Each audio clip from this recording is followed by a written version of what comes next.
Hello everyone, जय हिंद। आज है 27 अप्रैल और आज के इस वीडियो में हम 27 अप्रैल से बनने वाले करंट अफेयर के सभी इंपॉर्टेंट क्वेश्चंस को डिस्कस करेंगे। अच्छा, काफी दिनों से मैं आप लोगों को बता रही थी ना ई बुक के बारे में, जो लॉन्च तो होनी थी 25 अप्रैल को, लेकिन वही टेक्निकल इशू आया तो 48 आवर्स का इसमें डिले हुआ। तो आज शाम तक पूरी पॉसिबिलिटी है कि आपको ई बुक है जो मिल जाएगी। टेलीग्राम पर आप लोगों ने ज्वाइन किया ही है, वहां पर लिंक मैं शेयर कर दूंगी। टेलीग्राम में मेरा ऑफिशियल चैनल फॉलो कीजिए आप लोग, बाकी सब फर्जी है। कल्याणी मैम ऑफिशियल, ये सभी कैपिटल लेटर में आपको मिलेंगे और इसके आगे फिर कॉपीराइट का साइन होगा। मेरे एग्जैक्ट सब्सक्राइबर मैं अभी बता देती हूँ ताकि आप लोग कंफ्यूज ना हो। अभी मैं जब रिकॉर्ड कर रही हूँ तब मेरे टेलीग्राम में सब्सक्राइबर 38.2 के हैं, है ना। तो 38,000 के समथिंग सब्सक्राइबर होंगे, वही मेरा ऑफिशियल चैनल है। इसे आप फॉलो कर लें क्योंकि यही एकमात्र चैनल जो मैं ऑपरेट कर रही हूँ, तो यहीं से आप लोगों को ई बुक की सभी अपडेट मिल जाएगी। चलिए रिवीजन करते हैं। कल हम लोगों ने पढ़ा था कि एक पंचायत एक खेल का मैदान, इस योजना की शुरुआत केरल गवर्नमेंट ने की है। मणिपुर में खोंगजोम दिवस मनाया गया है। अभी हाल ही में कोच्चि से प्राइम मिनिस्टर नरेंद्र मोदी ने पहली जल मेट्रो परियोजना को हरी झंडी दिखाई है। सूडान में फंसे लगभग 500 भारतीयों को निकालने के लिए ऑपरेशन कावेरी चलाया गया। बौद्धिक संपदा दिवस 26 अप्रैल को मनाया जाता है। उप प्रधानमंत्री ब्रिटेन के बने ओलिवियर डाउडेन और राजस्थान में देश के नक्शे के आकार का पहला द्वादश ज्योतिर्लिंग बनने जा रहा है। झुंझुनू में विश्व मलेरिया दिवस 25 अप्रैल को मनाया जाता है। नागालैंड के राज्य बनने के लगभग 60 वर्षों बाद पहला मेडिकल कॉलेज यहां स्थापित होने जा रहा है। ये सभी क्वेश्चन है जो कि ऑलरेडी हम लोगों ने कल पढ़ लिए थे और मैंने कहा था कि भाई इंटरनेशनल न्यूज है सूडान वाली, तो इसे हम कल अच्छे से डिटेल में डिस्कस कर लेंगे। तो आज इसलिए फर्स्ट क्वेश्चन मैंने सूडान वाला ही रखा है ताकि इसकी पूरी हिस्ट्री में आप लोगों को समझा सकूं। देखिए, सूडान में हो रही अशांतियों से अपने नागरिकों को बचाने के लिए भारत ने जिस ऑपरेशन की शुरुआत की है, इसका नाम है ऑपरेशन कावेरी। ये तो आप लोगों ने वन लाइनर फॉर्मेट में कल ही पढ़ लिया था, मैंने कल ही बता दिया था। अब पूरा मुद्दा हम समझ लेते हैं। सूडान में जो पूरा मुद्दा है ना, ये है यहाँ की सेना और अर्धसैनिक के बल, अर्धसैनिक बल के बीच। यहां मैं लिख देती हूं। देखिए, अब आप समझिएगा पिछले कुछ दिनों से क्या है कि यहां सेना वर्सेस अर्धसैनिक बल चल रहा है। अर्धसैनिक यानी कि पैरामिलिट्री फोर्स, तो इनके बीच में हिंसक संघर्ष देखने को मिल रहा है। इसमें काफी सारे लोगों की जान गई है, सैकड़ों लोग घायल हुए हैं और इसमें जो आंकड़े आए थे 60 लोगों की मृत्यु हुई थी। 500 के लोग आसपास इसमें जो थे ये घायल हुए थे। जिन लोगों की मृत्यु हुई है ना, इसमें एक भारतीय भी शामिल है ना। तो दोनों पक्ष है जो एडवांस में ही हथियार का यूज कर रहा है, गोला बारूद का इस्तेमाल कर रहा है। तो इसका बैकग्राउंड क्या है, मतलब कि कहानी क्या है। कहानी शुरू होती है अप्रैल 2019 से। अप्रैल 2019 यहां मैं लिख देती हूं, लगभग 3 साल पहले आप कह सकते हैं, 3-4 साल पहले, जब यहाँ के जो नेता थे, यहाँ के राष्ट्रपति कह सकते हैं, अमर लिख रही हूं मैं, माफ कीजिएगा, जिनकी इमेज मैंने लगाई है ना, इन्हीं के नीचे मैं नाम मेंशन कर दे रही हूं, उमर अल बशीर। 2019 तक ये सूडान के नेता, आप इन्हें ऑथोरियन राष्ट्रपति भी कह सकते हैं क्योंकि ना ये सूडान में लगभग 1993 से राष्ट्रपति थे और 2019 तक थे। इन्हें ना सेना के द्वारा हटा दिया गया था, मतलब एक तरह से तख्ता पलट हुआ। जैसे तख्ता पलट आपने म्यांमार में पढ़ा था ना, सेम वैसे ही तख्ता पलट।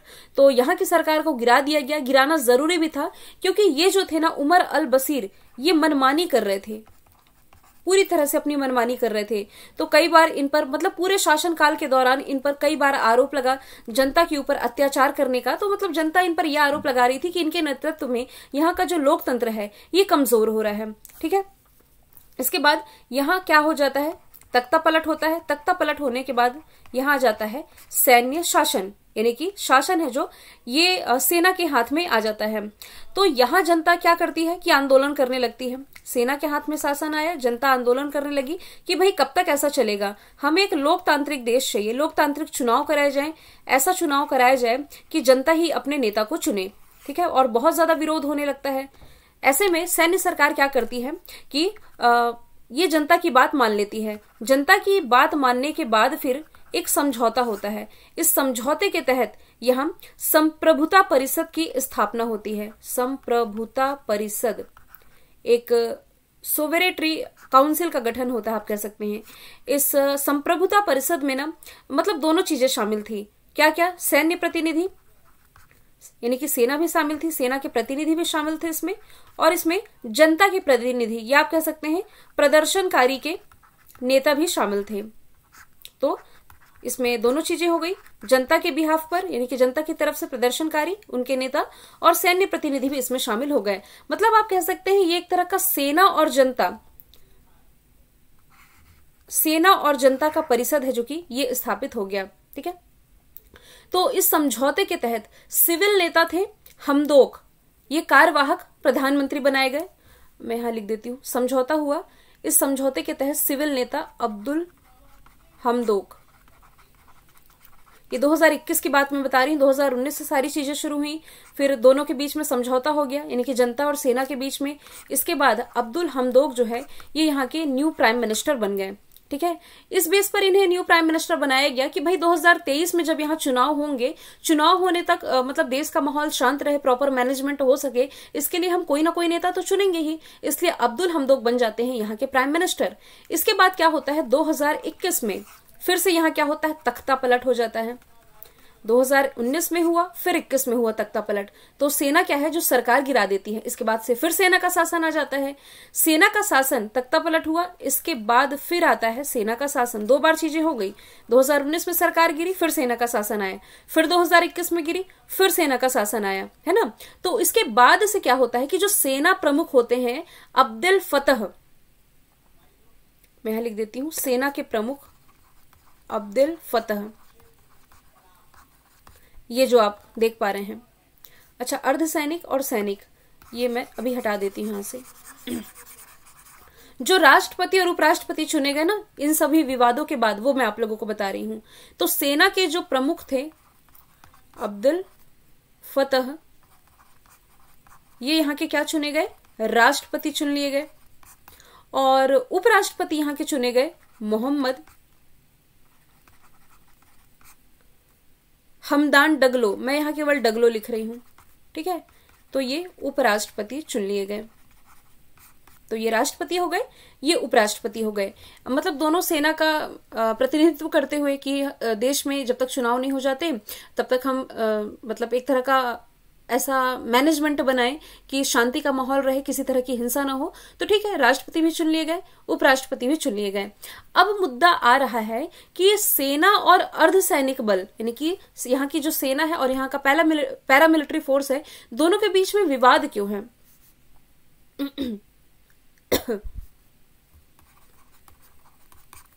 सेना वर्सेस पैरामिलिट्री यानी कि अर्धसैनिक बल।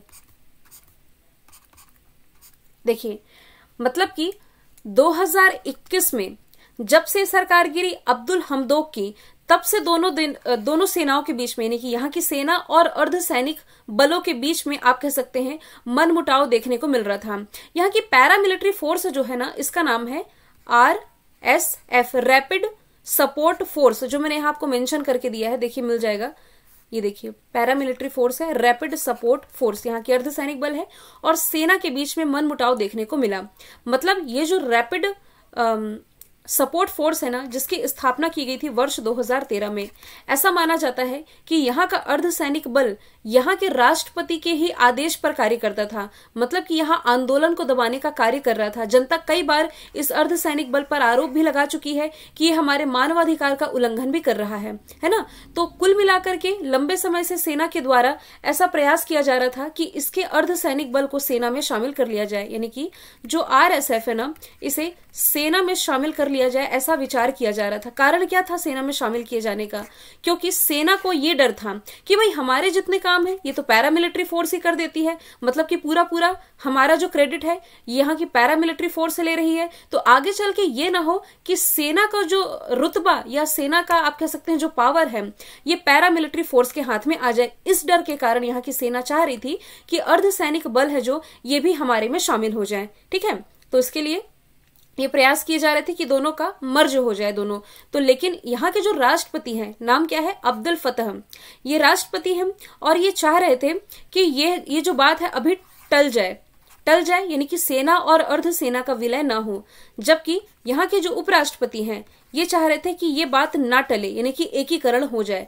तो एक प्रकार से यदि हम देखें तो राष्ट्रपति वर्सेस उपराष्ट्रपति हुआ ये, यानी कि प्रेसिडेंट वर्सेस वाइस प्रेसिडेंट हुआ। और यही आप कह सकते हैं कि ये सेना वर्सेस, क्योंकि सेना के पक्ष में कौन है, सेना के पक्ष में है यहाँ के राष्ट्रपति, और पैरामिलिट्री फोर्स, क्योंकि पैरामिलिट्री फोर्स को विलय करने का उपराष्ट्रपति चाह रहे हैं, तो ये हो गया पैरामिलिट्री यानी कि अर्धसैनिक बल। तो यही जो पूरा हिंसा का माहौल बना हुआ है इसी चीज को लेकर के है। आप राष्ट्रपति वर्सेस उपराष्ट्रपति या यहाँ की सेना वर्सेस यहाँ की अर्धसैनिक बल भी कह सकते हैं, जिसके कारण पूरा माहौल जो है यहाँ का गरमाया हुआ है। ठीक है, ये था पूरा मुद्दा सूडान का। यहाँ अब कुछ भारतीय फंसे हुए हैं जिन्हें निकालने के लिए ऑपरेशन कावेरी की शुरुआत की गई है भारतीय गवर्नमेंट के द्वारा। ऑलरेडी इसके बारे में कल मैं आप लोगों को बता चुकी हूँ कि राजधानी खार्तूम है, करेंसी मुद्रा यहाँ की पाउंड हो जाएगी। लगभग 44 मिलियन की यहाँ पर आबादी है। अफ्रीका का तीसरा सबसे बड़ा देश सूडान को आप कह सकते हैं। अब ऑपरेशन कल मैं आपको बताई थी भाई, तुर्की में राहत सामग्री भेजने के लिए, जब वहां भूकंप से प्रभावित था तुर्की, तब भारत ने ऑपरेशन दोस्त चलाया था। यूक्रेन से भारतीयों को निकालने के लिए ऑपरेशन गंगा, और अफगानिस्तान में जब तालिबानियों का शासन आ रहा था तब वहां से भारतीयों को निकालने के लिए ऑपरेशन देवी शक्ति की शुरुआत है जो कि ये की गई थी। तो ये ऑलरेडी मैं आप लोगों को कल बता रखी हूँ। इस क्वेश्चन में थोड़ा समय लग गया लेकिन आप लोगों को समझ में आ गया। आगे चलते हैं। हाल ही में किसी एशियाई देश ने देश की पहली गर्भपात गोली को मंजूरी दी है। तो जापान एक एशियाई कंट्री है जिसने अभी हाल ही में अबॉर्शन के लिए पहली गर्भपात दवा को मंजूरी दे दी है। गर्भपात दवा का इस्तेमाल क्यों किया जाता है क्योंकि जो अनवांटेड बेबी यदि नहीं चाह रहे हैं उसे, ताकि यहाँ की जनसंख्या भी ना बढ़े, तो ऐसे में गर्भपात या गर्भ निरोधक दवाइयों का इस्तेमाल भारत जैसी कंट्री में या अन्य कंट्रीज में होता ही रहता है, लेकिन जापान में पहली बार इसका इस्तेमाल हो रहा है। यहाँ के जो स्वास्थ्य मंत्रालय है रिसेंटली इस गर्भनिरोधक गोली को मंजूरी दे दी है। ठीक है, जापान इसकी capital Tokyo, currency yen, prime minister Fumio Kishida है जो कि G7 की मीटिंग के लिए अभी हाल ही में भारत के प्रधानमंत्री नरेंद्र मोदी को आमंत्रित करते हुए गए हैं। यहाँ का अभ्यास जो भारत के साथ होता है वीर गार्जियन है, धर्म गार्जियन है और शिन्यो मैत्री एक्सरसाइज है जो कि आप जापान से रिलेट कर सकते हो। हेनले पासपोर्ट इंडेक्स में भाई जापान टॉप पर रहा है, ये मैं आप लोगों को ऑलरेडी बता चुकी हूँ। यहाँ 4 प्रमुख द्वीप है। कौन कौन से द्वीप है? एक हो जाएगा यहाँ का होन्शु द्वीप, होन्शु, क्यूशु, शिकोकू, हकाइडो, ये 4 है, जिसमें कि इसकी जो कैपिटल है टोक्यो, टोक्यो ये बसी हुई है होन्शु द्वीप पर, है ना। इसके अलावा आप क्या रिलेट कर सकते हो भाई? हिरोशिमा डे, हिरोशिमा डे और नागासाकी डे, 3 दिन का डिफरेंट है दोनों में। 6 अगस्त हिरोशिमा डे, यहां से आपको लिटिल बॉय याद रखना है, और 9 अगस्त से नागासाकी डे, वही परमाणु बम हमला जो अमेरिका के द्वारा किसके ऊपर किया गया था? जापान के ऊपर। चलिए, अब एशियाई कंट्री ही ऑप्शन में मैंने रखी है, यदि आप रिलेट करोगे। बात की जा रही है एशिया की, तो देखो हाइड्रोजन से चलने वाली दुनिया की पहली ट्रेन तो जर्मनी ने लॉन्च की, लेकिन एशिया की पहली ट्रेन चाइना ने। वैसे ही समलैंगिक विवाह यानी कि मेल है तो मेल से, फीमेल है तो फीमेल से, समलैंगिक विवाह को मान्यता देने वाला पहला एशियाई कंट्री ये ताइवान बना था। सेम वैसे ही कुछ दिन पहले मैंने आप लोगों को बताया है कि भांग के इस्तेमाल को मंजूरी देने वाला है, यानी कि एज ए औषधि इसका इस्तेमाल कर सकते हैं, भांग के इस्तेमाल को मंजूरी देने वाला पहला एशियाई कंट्री थाईलैंड बना है। तो ये हो गया क्वेश्चन, इससे रिलेटेड ऑप्शन और उसका एक्सप्लेनेशन। आगे चलते हैं। शहाबुद्दीन चुप्पू किस पड़ोसी देश के राष्ट्रपति बने हैं? भारत का जो पड़ोसी है बांग्लादेश, इसके 22वें राष्ट्रपति बन गए हैं अभी हाल ही में शहाबुद्दीन चुप्पू। बांग्लादेश की कैपिटल ढाका, करेंसी टका, prime minister Sheikh Hasina. Exercise Bharat Bangladesh के बीच में है संप्रति एक्सरसाइज। अभी यदि आप रिलेट करोगे तो अडानी पावर ने हाल फिलहाल में, मैंने आप लोगों को बताया था कि अडानी पावर ने रिसेंटली बांग्लादेश में बिजली की सप्लाई है जो कि ये शुरू कर दी है। इसके अलावा भारत बांग्लादेश के बीच में मैत्री पाइपलाइन परियोजना, इसका उद्घाटन किया गया है। और यदि आप रिलेट करोगे तो चटगांव पोर्ट जो कि है बांग्लादेश का, लेकिन इसके इस्तेमाल को लेकर के अभी हाल ही में भारत को मंजूरी मिल चुकी है। पड़ोसी देश है नेपाल, और नेपाल के जो नए राष्ट्रपति बने हैं ये बने हैं हाल ही में रामचंद्र पुडेल, पौडेल करके कुछ है, पौडेल है, हाँ, रामचंद्र पौडेल। और पड़ोसी देश है श्रीलंका, इसके जो नए राष्ट्रपति हैं ये बने हैं रनिल विक्रम संघे।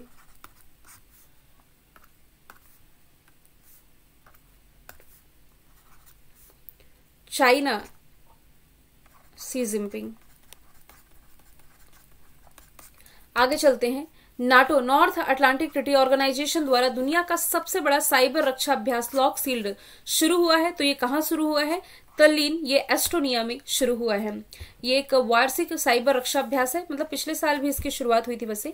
तो नॉर्थ अटलांटिक ट्रीटी ऑर्गेनाइजेशन, जिसकी स्थापना 4 अप्रैल 1949 में हुई, ब्रुसेल्स बेल्जियम में हेडक्वार्टर, महासचिव इसके जेन्स स्टोल्टेनबर्ग हो जाएंगे। एस्टोनिया की लोकेशन आप देख सकते हैं यूरोप महाद्वीप में। मैंने आप लोगों को ना यहाँ से बाल्टिक सी की लोकेशन बताई थी, और यहाँ से ये भी बताया था कि बाल्टिक सी के किनारे बसी जो 3 कंट्री हैं, एस्टोनिया, लातविया, लिथुआनिया, इन्हें ही हम क्या कहते हैं, इन्हें आप बाल्टिक कंट्रीज के नाम से जानते हैं। देखिए, बाल्कन कंट्रीज अलग है, बाल्टिक कंट्रीज अलग है, दोनों में आप लोग कंफ्यूज नहीं होइएगा। और जो फिनलैंड है ना, फिनलैंड ये as a new member NATO में शामिल होने जा रहा है। अब यदि हम अदर ऑप्शन की बात करें तो पिछले साल का जो ब्रिक्स समिट था ये चाइना में आयोजित किया गया, बीजिंग में। इस साल का होगा साउथ अफ्रीका में। समरकंद उज्बेकिस्तान में पिछले साल का संघाई कॉर्पोरेशन ऑर्गेनाइजेशन की मीटिंग हुई, इस साल भारत होस्ट करेगा। कॉमनवेल्थ गेम्स जो रहे 2022 के इंग्लैंड के बर्मिंघम में आयोजित किए गए थे। आगे चलते हैं, भारत का जो पहले गांव के नाम से किस गांव को जाना जाएगा? तो जो भारत का अंतिम गांव था ना, माणा, इसे भारत के अंतिम विलेज के रूप में जाना जाता था, जो कि उत्तराखंड के चमोली जिले में था। भारत चीना की सीमा पर बसा ये गांव था। तो अब इसका नाम भारत का लास्ट गांव नहीं, भारत का पहला गांव होगा। और भारत के पहले गांव के नाम से यहाँ पर बोर्ड भी लगा दिया गया है, जो कि उत्तराखंड का गांव है। तो उत्तराखंड की राजधानी देहरादून हो जाएगी, और पुष्कर धामी है जो यहाँ के मुख्यमंत्री हो जाएंगे। अभी रिपब्लिक डे 2023 जो रहा ना, ये सर्वश्रेष्ठ झांकी 2023 के रिपब्लिक डे में किसकी रही? तो ये उत्तराखंड की ही झांकी को चुना गया था। वैली ऑफ फ्लावर का संबंध कहां से है, यानी कि फूलों की घाटी का, तो ये भी आपके उत्तराखंड से हो जाएगा। यहाँ पहली बार मदर मिल्क बैंक की स्थापना है जो कि ये की गई है। अब देखिए, ऑप्शन है गांव का, अब आप समझ ही गए होंगे, मतलब क्वेश्चन है गांव से रिलेटेड कि कोई है जो भारत का पहला गांव बना है। सेम तो मैं ऑप्शन भी वैसे ही रखूंगी जो कि किसी न किसी मामले में पहला गांव हम लोगों ने करंट अफेयर में पढ़ा होगा। एमपीपीएससी वाले याद रखें, बैतूल जिले का जो बाचा गांव है, ये सोलर एनर्जी से संचालित भारत का पहला गांव है। मैंने कहा सोलर एनर्जी से संचालित, लेकिन थोड़ा और मॉडिफाई कीजिए, 24/7 सोलर एनर्जी से संचालित भारत का पहला गांव ये गुजरात के मेहसाणा जिले का मोंढेरा गांव है। कुबलांगी ये केरल में है। ये किस लिए चर्चे में आया था? 100% सैनिटरी नैपकिन फ्री गांव है ये भारत का पहला। आगे चलते हैं, हाल ही में कौन सा आईआईटी है जिसने की, हाल ही में आईआईटी मद्रास ने किस अफ्रीकी देश में पहला आईआईटी स्थापित करने का फैसला किया है? तो देखिए, ये तंजानिया में अपना पहला इंस्टीट्यूट है जो कि ओपन होने जा रहा है। तंजानिया, ये है इसकी लोकेशन, जिसकी कैपिटल डोडोमा, करेंसी तंजानियाई शिलिंग है। ये जो आईआईटी मद्रास है ना, इसी के द्वारा पहला माइक्रो प्रोसेसर है भारत का, शक्ति नाम से ये लॉन्च किया गया था। हाइपरलूप प्रोजेक्ट के लिए काम कर रही है। और इसके अलावा national institute ranking framework NIRF ranking framework में ना सर्वश्रेष्ठ इंस्टीट्यूट जो है ये आईआईटी मद्रास को ही चुना गया है।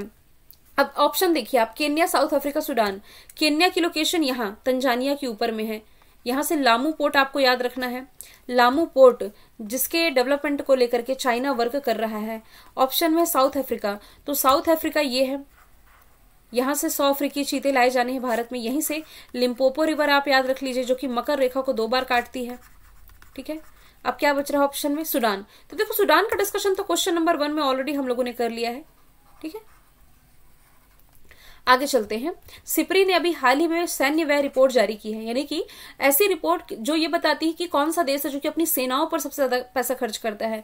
तो इसमें भारत को रखा गया है 4थे स्थान पर, यानी कि भारत जो है अपनी सेना पर पैसा खर्च करने के मामले में 4थे स्थान पर है। इसके पहले है अमेरिका, चाइना, रशिया। भारत 4थे स्थान पर, सऊदी अरब इसमें 5वें स्थान पर रहा है। ठीक है, सिप्री यानी कि स्टॉकहोम अंतरराष्ट्रीय शांति अनुसंधान संस्थान, इस बार जो रिपोर्ट रिलीज की गई है इसकी थीम है military spending across the globe, है ना। भारत को 4थे रैंक पर रखा गया है। 38वां रैंक भारत का किसमें है भाई? हाल फिलहाल हमने क्या पढ़ा है? लॉजिस्टिक परफॉर्मेंस इंडेक्स जो वर्ल्ड बैंक के द्वारा रिलीज किया गया है, इसमें भारत 38वें स्थान पर है। भाई साइबर सिक्योरिटी, ये वाला क्वेश्चन तो इतने बार बता चुकी हूं, आप लोगों को रट चुका होगा। साइबर सिक्योरिटी में भारत 10वें स्थान पर है। और यूनिकॉर्न इंडेक्स जो रिलीज किया गया है, यूनिकॉर्न इंडेक्स में भारत 3रे स्थान पर रहा है। आगे चलते हैं। अब ये अंतिम प्रश्न है जो मैंने रिवीजन के लिए रखा है। दुनिया के सबसे बड़े और शक्तिशाली रॉकेट जिसका नाम स्टारशिप था, इसकी लॉन्चिंग फेल हुई है।